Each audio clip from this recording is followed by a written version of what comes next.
You would take acid before going to school? Oh yeah. Yeah. That made my senior year very interesting. Yeah, I bet it did. Yeah. So yeah, and one of the things that happened as a consequence was I had 3 months of school left, and I dropped out. And here's the reason why: I didn't ask for help, and I needed help. I didn't know where my locker was. And so I couldn't get my books. And even if I found the locker, there's no way in hell I would have remembered the combination. Yeah. So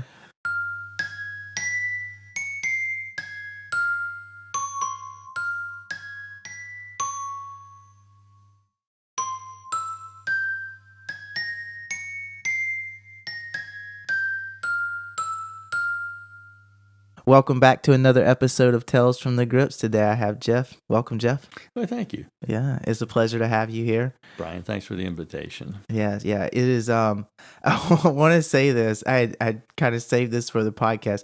You and your wife, right? Y'all look like the sweetest grandparents. No offense, I don't mean it in an offensive way at all, but y'all just look like the sweetest.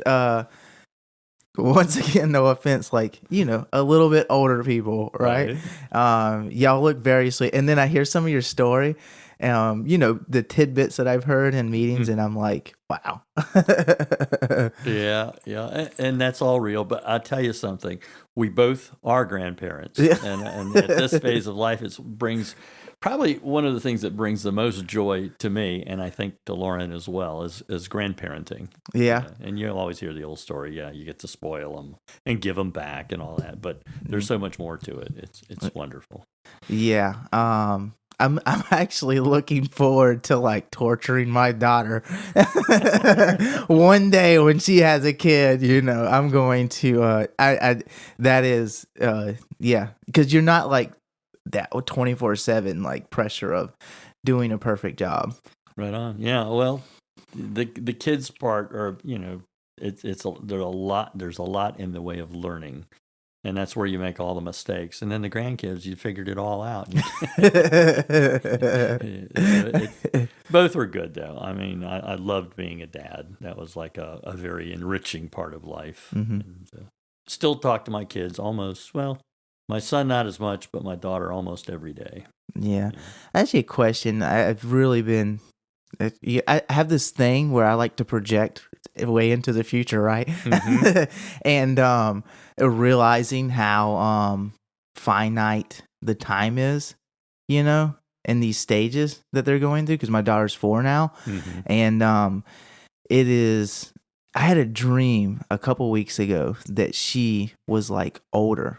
Somehow in the dream, like I missed all this time, and I like just started like bawling, crying, because I was like, I missed that little person, because they're like these. She was a baby, which is kind of like they don't do nothing. You know what I mean? Not much of a personality, but you like love it. It's a baby, and then they turn into like little toddlers, and then they're like get their little personalities. It's like a totally different person, and you have all these different.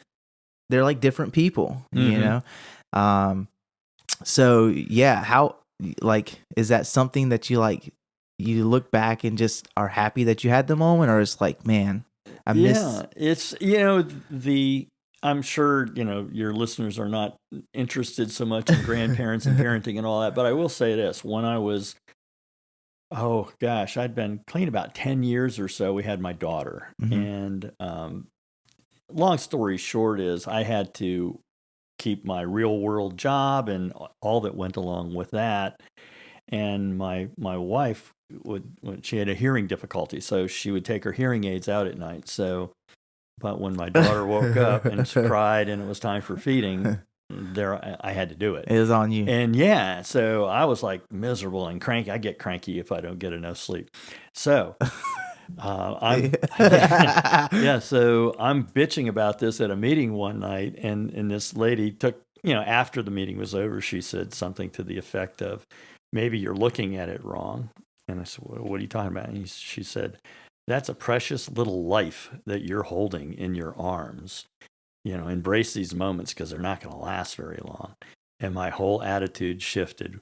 with feeding Jessica. Mm. So yeah, things change, and then they adapt to their environment, and they learn different things, and that's the whole cool thing about it is trying to instill values, trying to educate them. Sports are big in both kids' lives, so it's fun stuff. Yeah. Yeah. I loved it. Yeah. Well, thank you. Thank Yeah. you. Well, anyways, yeah, man, it's a pleasure to have you on the podcast. Guess we'll get to like what people want to hear. Where did you said that you grew up in, was you born in Miami. Florida? Yeah, born and raised in Miami, Florida. Wow. Yeah, I'm an older fellow, so I was born in 1953. And, grew up with what I thought was a very typical household. My mom didn't work, but she raised us kids. And my dad, which in and by itself is a job, not to discount the work that mothers do. My dad worked a regular job, and, he's fairly strict. And, we grew up in, what I thought was normal.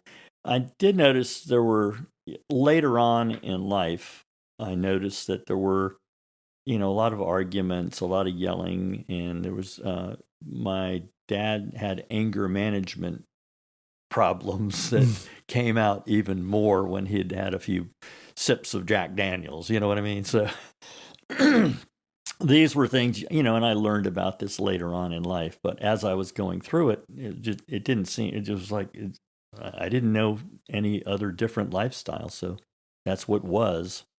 And, it's funny because I got clean when I was 33, and I went up to my parents' house to dry out, to try to get it together one more time. And my dad was like really mellow, and I wondered what had happened to him. At one period of time, he was just this guy with all kinds of frustrations, anxiety, and anger. And oftentimes I'd be the brunt of that. And he turned into this guy who was just like kind of sweet, a nice man. And it turned out he had been going to something. My brother has mental illness, so he and my mom were going to these Families Anonymous meetings. So he was a 12-stepper. And I told him, I found all of this out because I had gone to a meeting that was coincidentally right down the street from their house.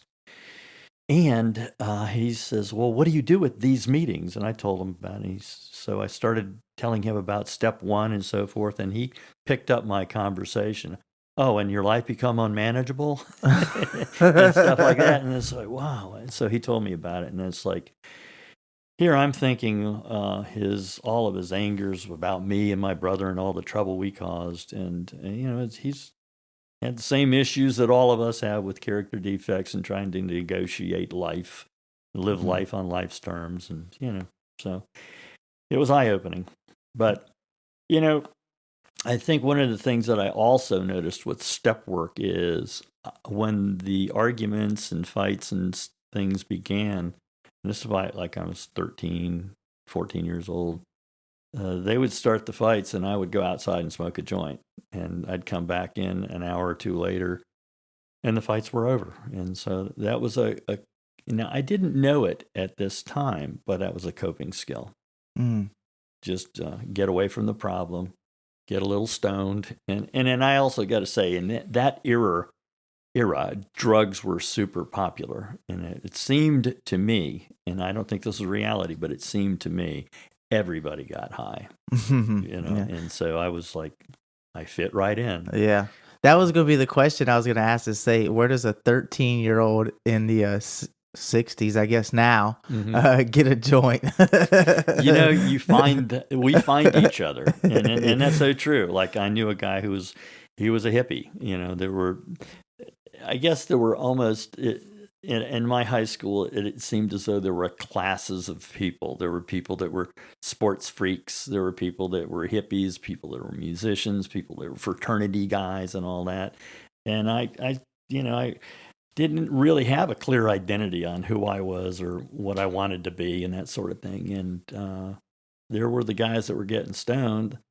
There were also women there, and I was attracted to women. So, that was one of my ways of not being awkward and not knowing what to say. Hey, you want to go get high? And sure enough, So it served, I guess, a couple of purposes in my life, and actually it worked until it didn't work, and that's how I got involved in 12-step groups. Yeah. Did you said you did have siblings?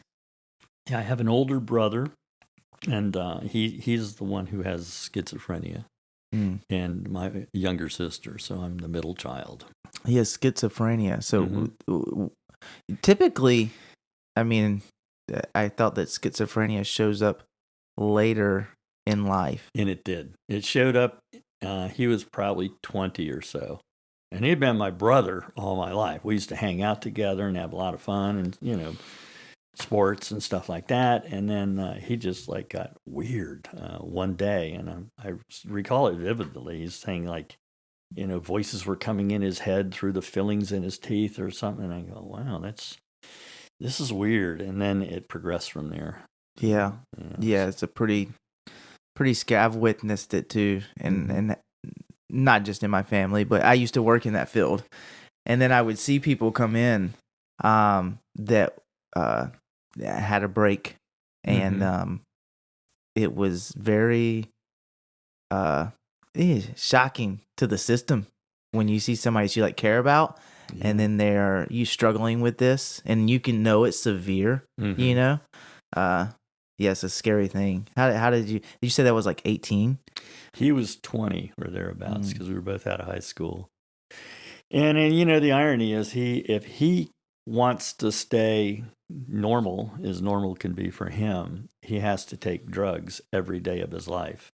And me, if I want to stay normal, I cannot take drugs anytime at all. So it's strange how our paths have twisted and so forth. I still go down and see him periodically. He lives down in South Florida, and he's okay, but he's not productive in life, and things that we think of as normal. Schizophrenia will take all that away from you. Yeah. And like us, it's a disease that tells you you don't have a disease. So he's fairly convinced that the way that he looks at the world is right, and all of us have got it screwed up. Yeah. Which is kind of the way I was. Yeah. in active addiction. Have you ever seen that movie, A Beautiful Mind? Yes. Yeah. It gives me chills. It does. Especially when you have somebody that you love and care about that's, and I'm speaking from my experience, that, struggled with that type of mental illness. Yeah, his disease took him to horrible places, as did mine. And he was homeless for a little while, and wound up in mental institutions against his will and so forth. And it's sad. And I think fortunately some things are being done about that now, but I think the pace with which it's occurring is pretty slow. It's a real difficult thing to handle. I think you would probably relate that, being a professional and wanting to take care of a group of people like that don't reason very well. If you do have that in your makeup, you're a pretty compassionate soul, and there aren't that many people. Yeah. It's like being in the addictions field, I think. The harvest is great and the workers are few. Yeah. Yeah. That's a great way to describe it. Yeah. So you would say you had a relatively normal childhood outside of the arguing, or? I don't know the answer to that. Early childhood. I know that when I was 8, I went to a party that my aunt threw, a New Year's Eve party, and I felt uncomfortable in my own skin even at that age, and noticed it. And the way that I noticed it was she had champagne, and I was allowed to have a glass. And I was a little skinny guy, and so I actually had 2 glasses. And it changed the way that I felt. And I noticed that I really didn't care about what people were thinking of me. It gave me a sense of freedom. And I didn't take off drinking alcoholically at that point. But I think a memory was stored. It's like, wow, I like the way that I feel now. And I did start drinking fairly heavy when I was 13, 14 years old. Yeah. So you would say when you was 8, you kind of felt self-conscious? Would that be the way to describe it? Yes, I would say that. That's a good way to describe it. And I did know that feeling is probably not normal. But you know how when you're young, you go back out and you play football and you don't care anymore. Mm-hmm. So, Yeah. So So you're feeling that at 8, and then when did things start to progress a little bit in with your using in early childhood? Well, I would imagine that we had some people who lived down a little ways away, and we found out that they had liquor in their garage, and my brother and I would go in and take some. And so here we are, young, 12, 13, 14-year-old kids with quarts of, I remember it was early times bourbon. So it was like hard stuff. Passport scotch, yeah. And we'd drink that, and we would tell our parents we're going camping. Well, a camping trip was really a drinking trip. Yeah. So it kind of got out of hand there. I think I was drinking more often, and then pot came on the scene, and I mentioned when I was younger, getting high a few times, and then it became sort of just something I do, and then hallucinogenics came along. Again, we're in the 60s, so that was very popular toward the end of the 60s, and I got caught up in that. And, that was, I think, the first time that I made an association between my life being unmanageable and my drug use. So, of course, what I did is I quit that one particular drug. And keep in mind, back then, I don't think addiction was looked upon as a disease. I think addiction at that point, probably most folks thought of that as people who used heroin and drugs like that, and that wasn't what I was into. So I never thought of it. And I remember my parents bringing me to a psychiatrist, and I sitting down there and describing what was going on, and the psychiatrist said, well, he has an adolescent adjustment problem. And I guess I never mentioned the fact that I was taking acid every day before I went to school. So you would take acid before going to school? Oh yeah. That made my senior year very interesting. Yeah, I bet it did. Yeah. So yeah, and one of the things that happened as a consequence was I had 3 months of school left, and I dropped out. And here's the reason why. I didn't ask for help, and I needed help. I didn't know where my locker was. And so I couldn't get my books. And even if I found the locker, there's no way in hell I would have remembered the combination. So that was my solution. And fortunately, I have a mom that was kind of overseeing what was going on, and she had me go back to school. So I did graduate, but it was in summer school. And I was a valedictorian at summer school. Yeah. Just kidding. Wow. Yeah. So you made it through high school. I did. Yeah. I graduated in 71, and these numbers are just yeah, you whippersnappers. Yeah. That was life, and I think at that point in time, my drug use continued, and I looked at it as fun. I didn't look at it as anything other than a bunch of guys and women getting together and having a good time. And I think if that were to have continued without consequences, I'd still be doing it, because I loved getting high. I loved escaping and so forth. But again, until it's not fun, and when it becomes something that instead of wanting to do, you almost have to do. And that's, I think, where you cross the line. Somehow or another, I crossed a line, and that line went from getting together with friends and getting high to needing it and going out, as we see in the rooms, getting and finding ways and means to get more. It became like my preoccupation. And sadly, I wound up, I had a fairly decent life even in those times. I worked was going to school, going to college, and dropped out. I dropped out. I used to play sports. I loved baseball, so I'd play baseball, and that became less and less important to me. I had a girlfriend. We were in love. We'd been together like 7 years. She saw what was happening. She gave me an ultimatum, and that ultimatum to me was like freedom. I was like, okay, now I don't have to listen, answer to her anymore. And so that ended. Little by little, I isolated myself down into a place where my life was miserable.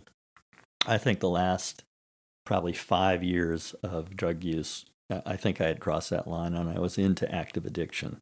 And it just got worse and worse. And finally, I was, interestingly enough, a guy that I had dropped off at a treatment center years earlier, 4 years earlier to be exact, was just popped into my life at a time when I was really kind of circling the drain. I was really just hated life at that point. And he took me to my first NA meeting, and it was in October of 1986. And I didn't get it right away. It was, going to those meetings is awkward at first. But one of the things I sensed from listening to people talk were they had problems just like I had, but they were clean and I wasn't. And so that gave me a little hope, but like I say, it was still very awkward, and I didn't feel comfortable there. So I would visit. I was an NA visitor. And I think the difference between being a visitor and a member is jumping in the deep end of the pool and just saying, I can't take it anymore. And that was what had happened. I reached a point where I just couldn't take it anymore. And instead of visiting the meetings, I became a member, and that was January 14th, 1987. And that's my clean date, and it still is. Yeah. And I stopped picking up white chips, and they say you do the deal, and the deal is attending meetings regularly, like 90 and 90. I did that. I did that and a whole bunch more. They told me this was a spiritual program and I needed a sponsor. So I picked a guy who looked just like Jesus to sponsor me. And that helped. A long-haired hippie? Yeah. Exactly. But a good guy, good loving soul. It's odd back then. You and I were talking briefly before the meeting that there were AA meetings and NA meetings, and I went to both. To make 90 and 90 back then, you pretty much had to step outside the fellowship unless you had a car, which I didn't. So I just went wherever my sponsor went. I was a cab driver, so I drove a cab. I didn't have a driver's license, but I drove a cab, and I would meet him at meetings and so forth. And some of the meetings, the AA didn't embrace addicts, so we were told we should go to that other fellowship. Other AA meetings were what we called, and we talked about this, they were more liberal, and they will allow anyone in. And I'm happy to hear that they're a little more liberal nowadays. I guess the idea is they don't want to hear about your drug stories, and frankly, I don't blame them because they're boring, and not only that, I don't think it has anything to do with what they call their disease. So yeah. I get it. Anyways, I started going to NA regularly after a couple of years and just dedicated my life to it. I asked the guy who became my new sponsor, I said, well, I go to both, but, I'm kind of feeling like I should do one or the other. And he said, yeah, you should. I said to him, well, which one? And he said, the one you want to serve. So, and that became very clear to me that I belong in that fellowship. And I still will, if I'm out of town traveling, I can't find a meeting, I'll go to an AA meeting. It doesn't make any difference to me. But my heart, where I do my service, where I, the step work that I do and things where I give back, I think is firmly rooted in NA meetings. And it's really made a big difference in how I look at the world and how I behave. So many different things that, I take for granted now are no longer issues in my life. I drive my car, and if there's a policeman, I don't get all nervous. And just relationships with people, how at one time, I think I was closed off. My self-esteem had a lot to do with how I interacted with people. And not having very much, I think you do things that, people pleasing or being snarky and sarcastic and things like that. And you just learn after a while different ways to, react to the same thing. And that's all step work. And then also having mentors, Yeah. I remember, I'll tell you a quick little story about where my self-esteem was at after being clean about 6-8 months or something. There was something that happened in Miami. It actually happened all over the world, but it was the planets were aligned in something called harmonic convergence. Okay. And a bunch of hippies got together, and not necessarily just hippies, but people that were interested in, kind of making the world a better place to live, decided that we should all get together and meditate. And so a bunch of people did, and there was various different sites you could go to. And I went to one on Miami Beach, and we, a bunch of us, like maybe 100 people, got together, and we cleaned up the beach, got rid of all the cups and cans and seaweed and so forth, and made a nice circle, and then we meditated together. And so I go back the next day to a noontime meeting, and I'm telling the story about this cool experience that I had. And I really did feel something in me just felt peace, so, and that was nice. And I'm telling this story, and there was at that time, I think I had like 6-8 months or whatever it was. There was a guy in our fellowship, and we get caught up in this clean time thing as if it's a rank or something, and it's not. But anyway, this guy, he had about 6-7 years or so, and he said, I listened to you, and I just got to say, it's amazing what you newcomers will fall for. And it just kind of like let all the air out of me. It's like I got kind of dissed in front of people. And there was another guy who had, keep in mind, back then, not many people that went to NA meetings had a whole lot of clean time. This guy had like 10 years back then in 87. And he said, Jeff, I was listening to you talk about that harmonic convergence thing. You went there? I said, yeah. And he says, I did too. I went to the one on North Miami Beach. That was so cool and so forth. And he went on and talked a little about his experience. And it was like, okay. And I got back inflated again. And what occurred to me afterward is, why should either one of these guys have an effect on my experience? My experience was mine. And it taught me about, kind of being true to myself, rather than making other people happy at, discounting or minimizing my experiences and so forth. It's like I think that's probably contributed to the development of real self, authentic self. And that was one of the little stepping stones, I think, that helped me to find out who I am and what I'm about. And that's one of the things that's so beautiful. This process is sort of slow. And you can take it at your own pace, or you can, a lot of people choose to jump in with both feet and, do the deal and write, and they're introspective, they inventory themselves and so forth. I did that too. I just wanted to change. I didn't like who I had become, and I saw what was happening with just working the first step. For me, being clean for 6 months or so was like a new drug. It's like, God, I got money. I've got I used to jog, and I, started lifting light weights, a lot of repetitions and stuff. And I felt like energy, and my look started changing. I got my teeth fixed, a whole bunch of things. So it was very cool for me. My sense of who I am and who I am becoming shifted, and it was a very good feeling. Yeah. Where do you think like that, those feelings of like low self-esteem and stuff like that come from? Was it just a result of the using, and doing things that you weren't proud of? I think at an early age it was, just looking in the mirror and not necessarily liking what I said. Sometimes kids will be cruel, so that was one of the things I developed as a defense mechanism. If they were cruel, I'd be double cruel, so remember a kid making fun of me. I have an injury in my right eye, so sometimes it just, drifts off a little bit. Yeah. And it was an injury. and this guy making fun of me, and I just slammed him. I put him up and, talked about his zits or whatever. Yeah. And it was one of those things, and I saw that it worked. Yeah. And so that became one of my things. And it's, again, that's self-esteem was really the root of it. What he said to me should not have affected me the way that it did, but it did. I'm a young kid. You don't know the difference. And I think as time went on, it just, you don't know you have it, and it becomes more and more ingrained. I think drug use stunts growth.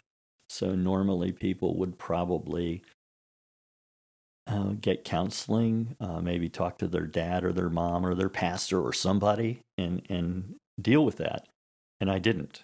I just kept doing what I was doing. And so I think the bigger point is I had a lot to learn when I was 33. I think my growth had been stunted for 20 years or so. So I had a lot to learn. And part of that learning is how to value yourself. Yeah. And it's one of the things I think a connection in spirituality with something, and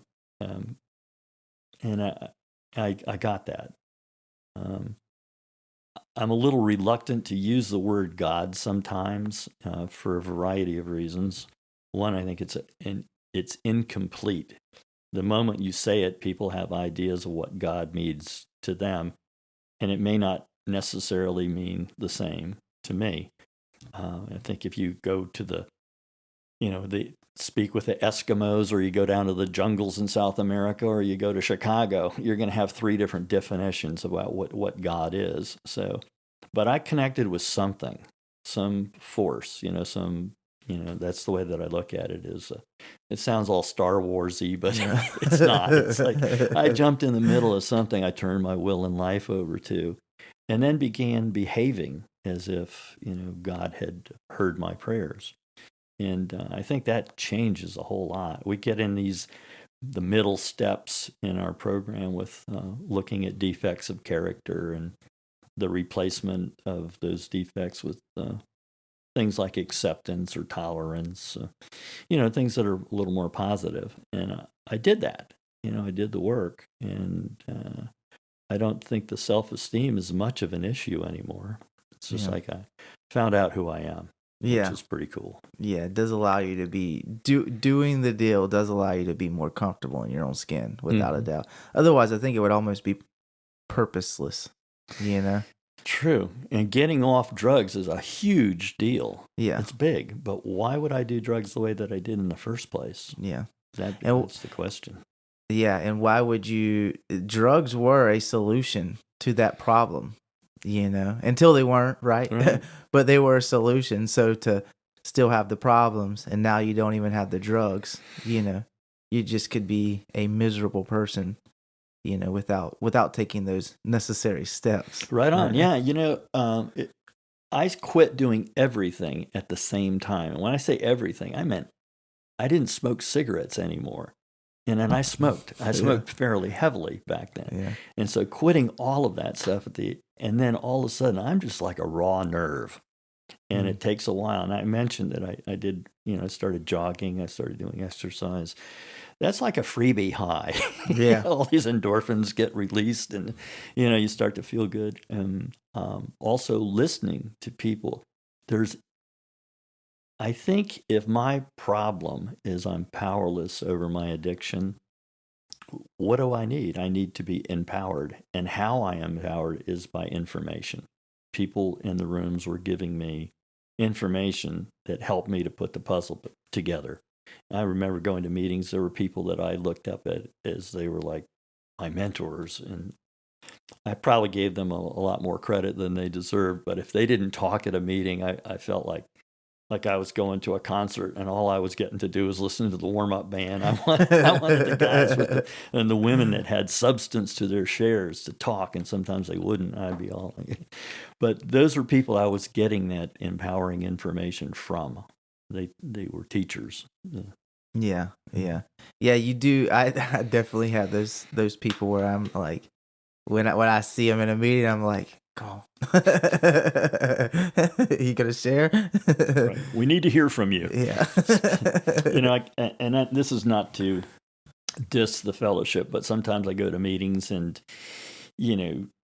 of the 10 people that share, 8 of them will be talking about work.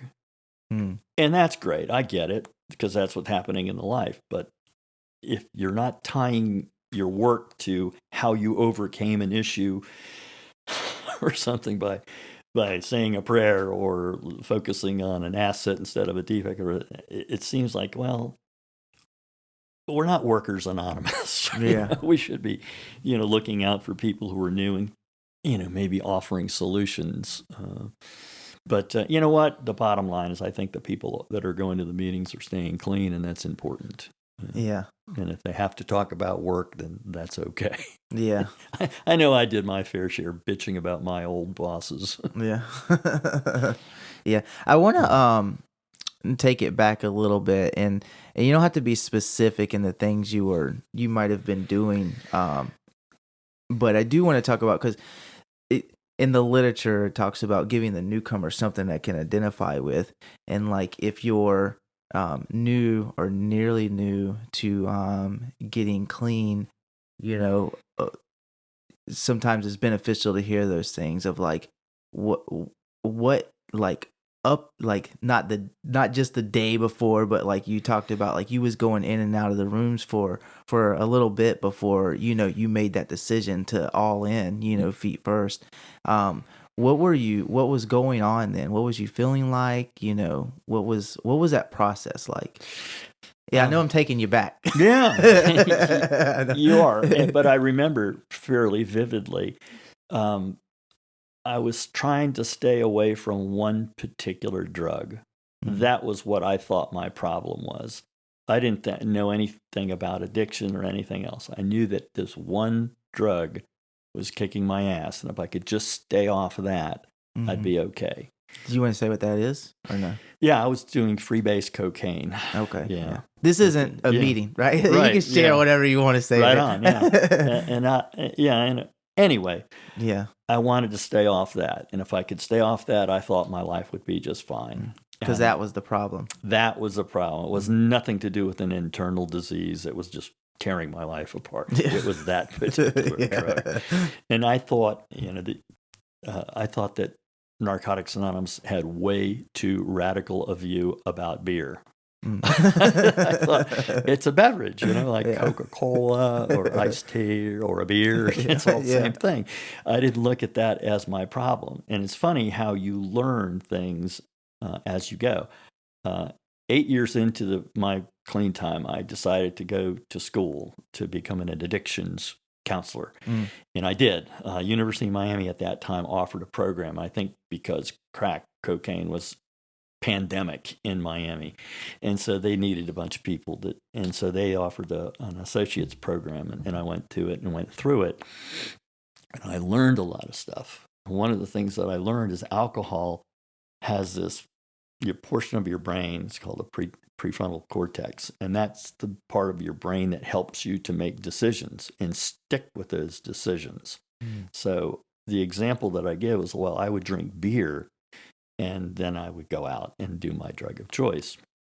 So I say the example I give is if you ever went into a bar and you see women there, and toward the first part of the evening, well, no, that lady's crazy. I'm going to stay away from her. But as the evening goes on, there are things you're willing to overlook. And that was the same. The analogy is simply that cocaine was the crazy woman. And I would go home with her every single time I started drinking. And that was the lesson that I had to learn the hard way. I love that analogy. Well, thank you. So you said you were a cab driver at this time? Yeah. With no license? With no license, no hack license. And got it, people say, well, he'd get caught. But back then the computers weren't as, they didn't cause the problems or solutions depending on how you look at it. So they didn't communicate with one another. I had 8 bench warrants out on me. I had a suspended driver's license, and I had a lot of things going against me. And all of those things were consequences that followed me into the rooms. But yeah, that was what I did. And the decision was, can I keep doing that? Because sometimes you're involved in an environment where drugs are there. And I is the only thing I knew how to do. They didn't, they weren't, the resume wasn't very well built at that time. And, so I did what I knew how to do. And it's funny, even in that experience, I knew I was in debt a lot. I wasn't just broke. I was very much in debt. And I had all those bench warrants and court appearances and so forth that I had to deal with. And teeth that needed to be fixed, a whole bunch of problems. So I started driving the cab, and I wouldn't quit until I made $100, and I would take that 100 for myself. I'd take that $100 and go to the bank, and I would deposit it in Night Depository, and I would put in, of the 100, I would put $92 in the bank, and I'd keep $8 for myself. Why $8? Because I couldn't cop with $8. Anything more than that. If I had 10, I would be tempted. So those, one of the tools that I used, they talk about reservations and triggers and things like that. So those are things that would get me high. So having money in your pocket. Having money in my pocket, going down Mary Street in Coconut Grove in Miami, stayed off that street, didn't go near it, didn't have a lot of money on me, and that helped. That helped a little bit. Yeah. You mentioned I want two things I want to talk about, like how you cleaned up the wreckage of your past, but you also, I get a lot of which I don't pay a lot of attention to them because I don't really care about the comments. The nice ones are good, but I try not to let either one affect me either way. But a lot of people, there's usually just trolls, talk about like the disease concept. So I'm interested to hear your take on that, considering you were, substance abuse counselor and being in recovery, with people being like, it's not a disease and stuff like that. Well, actually, I never used the degree for anything other than I actually did a DUI class a couple of times, and I did volunteer work at South Miami Hospital. So you did a DUI class for your DUIs? No. I taught the DUI class. We got different experiences. Yeah. You taught the DUI. Right. Wow, that's interesting. Yes, and that's that was one of the things that you could do if you had that degree. Mm-hmm. Anyways, what I did wind up doing is I worked in the air ambulance service, and I did that for 30 years of my life, and I finally retired 5 years ago. Can you describe, what did you say again? Air ambulance. So what that is we had airplanes like Learjets and turboprop aircraft, and we would go to a hospital, pick up a patient. Let's say, for sake of conversation, they were in Miami and they lived in New York, and they had rehabilitated as much as they could in the Miami hospital, but they wanted to go back home. So our company would do that. And that's one example. We did cruise ships, we did military contracts, a whole bunch of different stuff in transporting patients. I want to get to the original question. What did you do on the air ambulance? In the air ambulance? Nothing. I was more in an first sales and then in administrative positions. Okay. But in that job, I learned about something called the DSM-4. Mm-hmm. You're probably familiar with that. Maybe your listeners aren't, but it's the Diagnostic Statistic Manual, and they tell you what diseases are and what their codes are for billing insurance and so forth. And these are put together by professionals, doctors and so forth.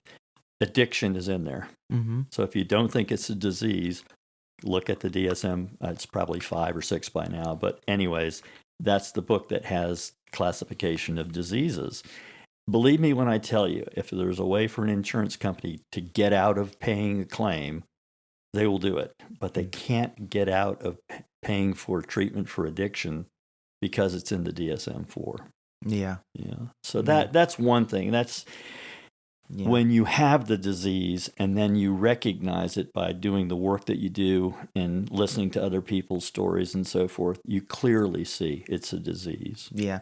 I have no, obviously, I have no confusion about it with me personally. I think people's argument is that why not, self-control, have some self-control, just stop doing it is a lot of people's. Interesting, because one of the things that was my stumbling block was I considered myself a person with strong willpower. I used to do free throws in basketball, and I would do them over and over and over until I got 10 of them in a row, and then I could go home and eat dinner or whatever. I had to have 10 in a row, and that was discipline. I could go on with a bunch of different stories about my discipline. I said, why can't I just stop this stuff? I remember throwing a pipe against the wall, smashing it, and swearing to God I would never do this stuff again, and being sincere about that.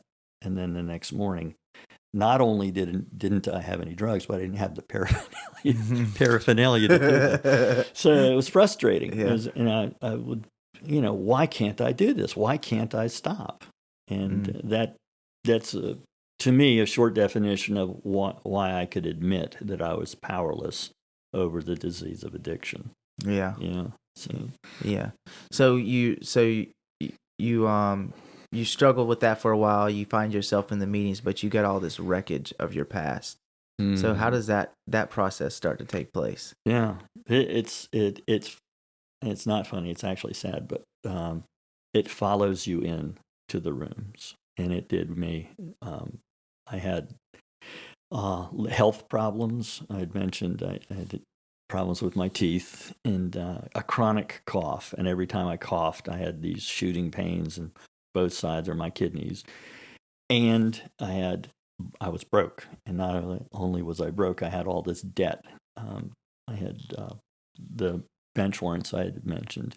So it became one of those things like, if you try to handle all of these things at the same time, you're overwhelmed. And that's the way that I felt. Fortunately, the guy who looked like Jesus, my sponsor, had me write down the things that I had going on that I needed to address. And so the legal problems went first. The legal problems were bench warrants. And so he said, and this is a great example about step 2. He said, you don't know law, do you? And I said, no. He says, it's time to hire a lawyer. So I did. And I hired this guy. And he represented me. He's a big old Kentucky boy. He's like 6'6", had these broad shoulders. And I tell you that to tell you that came in handy for me. And I told him, I said, his name was Lister. Lister, I got in all this trouble when I was using, and now I'm clean. If we tell the judge that I'm, that was my circumstances, maybe he'll go easy on me. And Lister said, do you think that's what we should do? I said, yeah, doesn't that sound good? And he says, no, here's what I think we should do. You need to shut the fuck up, number one. Let me do the talking and stand behind me so the judge doesn't see you, because there's a good chance you're not going to, you're going to be appearing before this judge again. And he was right. So I jockeyed myself into position right behind him and let him talk. And one by one, the cases were dismissed due to lack of prosecution because the cop didn't show up. It's 3 years old, the charges or whatever. One of them I remember, it was like time served because I was already in the holding cell for 3 days or whatever. Anyway, one by one, the cases were dismissed, and I walked out of there a free man, and I got my driver's license, and a whole bunch of things started to just kind of roll my way. And I thought, wow, this stuff is pretty cool the way things are turning out here. So that was one. And then obviously dentistry. I went to, it was a guy in the fellowship who was a dentist, and he gave me a good rate and had all my teeth taken care of. So that was good. And then I think some of the health problems went away just because I wasn't using anymore. I drank a lot of water, just to get all the crap out of my system. And I mentioned I did like light exercises and stuff like that. It just started. Those were the main things: my health, my legal problems, and then money. I think one of the things that happens when you get clean is you don't waste all your money on drugs. Yeah. And so I was able to buy a wardrobe and the things that make a fellow like me look better.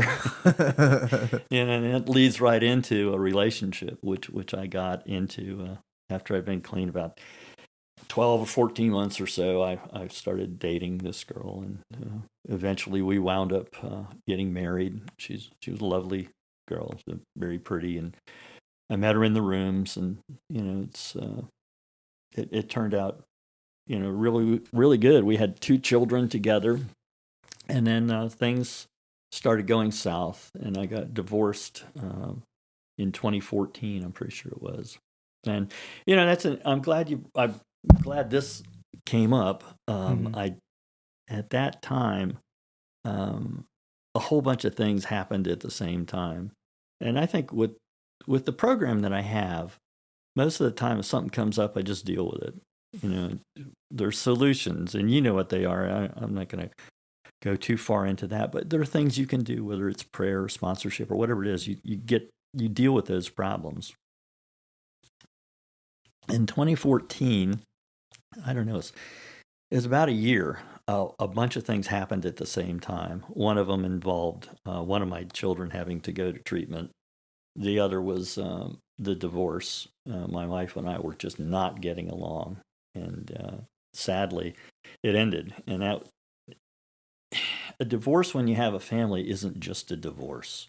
It's a family dissolving, a whole family unit, and it was a very sad period for me. At the same time, my dad was diagnosed with Alzheimer's, and so shortly thereafter he passed away. And this is all within about a year period, and all of those things were just. I went into kind of like a dark place, and I didn't really communicate with people very much. I cut down on my meeting attendance, and the guy who sponsored me said, "You need to start going to meetings again," and I did. And I think that, James Taylor's got a song where the lyrics are, "The frozen man begin to feel again," or something like that. And that's what I felt like. I felt like a guy coming out of a very depressing place, and connecting with people again was super helpful. The topper on all this, I'm not a big crier. I don't cry very much, and if you do, I don't think that makes you less of a man or anything. But I'm just not. It's not in my character, I guess. My dog died was the last thing that happened in that, and I cried like a baby. The tears just were flowing, and I think that was like my way of grieving all of the things that were happening. It wasn't about the dog. It was about all these jammed up feelings that weren't getting expressed, and to be able to just get that out and then begin to talk to people again. It was like, welcome back to the fellowship. Yeah. Welcome back to living a decent life. And what a relief sometimes a cry is. Oh my God, yeah. When I was first getting clean, I didn't really know about getting clean, but I remember I was homeless at the time, and I was living at the shelter, and my life was in shambles, right? And I was just wandering around downtown like all the other homeless people, not using, and in pain. And they had these religious people. They were doing like a sermon at this Hemming Plaza Park downtown, and I was just sitting there, and then God, I'm not a huge crier. Then I wasn't. I cry more now later, but man, did I break down in the middle of a park around all the other people. But I remember afterwards I was like, wow. There was something about it that felt like it's cathartic, man. It really is. You get a good earnest cry. Yeah. Yeah. It was definitely, I was like, whew, I got some more gas, you know what I mean? I felt like I got some bricks off of me whenever that happened. Yeah. Yeah. So like going through that stuff. Yeah. I'm glad you brought that up, because that is, it talks about that in like literature a lot of time, like, going through things, maybe whether it be financial struggles, being homeless, or, divorces, or loss of loved ones in recovery, could be a jarring experience to bring about a more vigorous application of recovery, so that's what you feel kind of happened to you. Yeah. I think when that happened, I opened up again, and I think this should be said. that the 12 steps of our program, definitely the important thing is to get off the drugs. But after that, all of the things like the self-esteem issues, the I don't know, hatred toward people, resentments we call them, guilt, shame things, the way that I behave toward other people with defects and so forth, and the replacement of having, like acceptance in your life. That's huge for me. When I learned about the principle of acceptance, I thought I had reached enlightenment. Wow, I wish I knew this a long time ago. And all these things, they just sort of internally change a person. And making amends, I did that. I cleaned up a whole bunch of, dirty, rotten things I did with my defects of character. I made amends, and it just lightens the soul, lightens the baggage that you're carrying. And, I heard this speaker saying, and it's my experience too, so I'm going to share it. It was that he thought when he worked his 11th step that God would come down from the heavens and infiltrate his soul.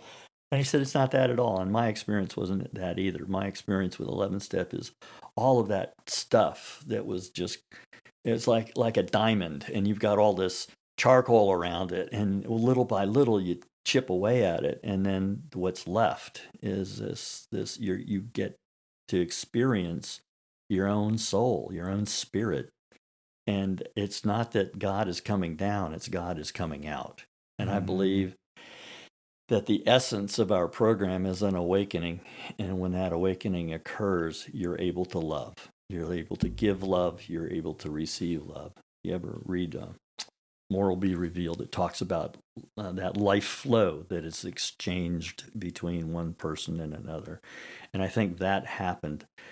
It's happened, but much greater after those horrible experiences in that period of time. And I woke up and, reawakened, I guess would be a good way to put it. And I met somebody. I met Lauren, and she's just been, gosh, what a blessing. And so, I met her years ago, and we both lived in Atlanta, the Atlanta area. And tragically, her husband passed away like 10 years ago, a fatal heart attack, and she was widowed. And, I'm not telling her story, but she grieved for a while. And as I was finishing up with my unpleasant situations, she talked about wanting to get out into and experience life again. So we both kind of met at the same time. And as Simon and Garfunkel sang, we married our fortunes together. And we moved from the Atlanta area, where we were both very involved in the fellowships, and we're down here now. So we live down here on Fleming Island. We bought a nice little house. We have a couple of cats, and my big things in life now are gardening, my girlfriend, and grandchildren, and God. Those are the 4 G's. Yeah. So, yeah, it's a good life now. I'm really happy with how things turned out, and I'm looking forward to the next chapter. The next chapter is she retires tomorrow. Friday is our last day of a good career, and so we're going to. I'll have somebody to play with. We'll go out and have fun and do some traveling, but I think we're both firmly rooted in our programs, and that really helps our time together. We enjoy one another's company a lot. We have similar interests, and it's a good life, Brian. Yeah. It's a good life. Yeah. Well, it's a pleasure to have you guys here in the area. Definitely. It's always good to have new faces regardless, but new faces with the experience and the demeanor you guys carry around. It's refreshing, should I say. Well, thank you. Thank you very much. I know that one of the things that people do here, and one of the meetings they ask you your clean time, and I was like really reluctant to do that, because I didn't want it puts you, whether you want it to or not, it'll sometimes put you on a pedestal, whether you deserve to be on that pedestal or not. The clean time thing, like that's and there's one part of it that I really enjoy, and the other part is, look, if I'm up in that pedestal and it starts to waver a little bit, don't kick it. Help me down. You know what I mean? Because I'm still one of those guys who has problems in life. And, I remember a guy who had, he was a newcomer in the fellowship, and I was walking into a meeting, and I was just like, shaking my head, down in luck. And this guy says, "What's wrong?" And I said, "Oh, yeah, I'm having problems with my wife." And he says to me, "This too shall pass." And I thought, he's right. This will pass. And so, yeah. Was that your initial thought? No, it wasn't. I initially thought, who are you? Yeah. And then I thought, he is 100% right. You got to do that principles before personalities. He was spot on. Yeah. Yeah. Well, thank you very much. And thank you for coming on the podcast. I really appreciate having you. You're very welcome. Thank you for asking. It was a pleasure. No, absolutely. Yeah. All right. Thanks. All right.